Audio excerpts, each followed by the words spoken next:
ആയിഷയുടെ വീട്ടിൽ ചെന്നുകൊണ്ടൊരു സഹാബി നബിയുടെ വഫാത്തിന് ശേഷം ചോദിക്കുന്നു, എനിക്ക് ഈ ഖബറുകളൊന്ന് കാണിച്ചു തരുമോ? ആയിഷയുടെ വീട്ടിലാണ് പുണ്യ നബിയും അബൂബക്കറും ഉമറും നിദ്ര കൊള്ളുന്നത് സല്ലല്ലാഹു അലൈഹി വസല്ലം.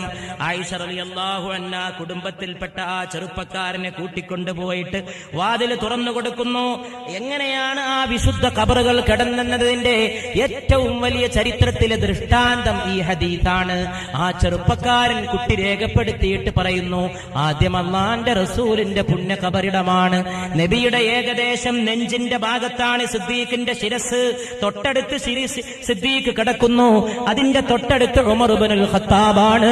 ഉമറിന്റെ തല ഏകദേശം നബിയുടെ കാലിന്റെ ഭാഗത്ത് നിന്നാണ് സല്ലല്ലാഹു അലൈഹി വസല്ലം നബിയുടെ ശിരസിന്റെ മുമ്പിൽ കൊണ്ടുപോയി തന്റെ തലയും ജീവിതവും അർപ്പിച്ച ഉമർ ഇബ്നുൽ ഖത്താബ് റളിയല്ലാഹു അൻഹുവിനെ അല്ലാഹു മരണാനന്തരമുള്ള കിടത്തത്തിലും പുണ്യ നബിയുടെ തിരുപാദങ്ങളുടെ അടുക്കൽ ശിരസ് വെക്കാനുള്ള സൗഭാഗ്യമേകി.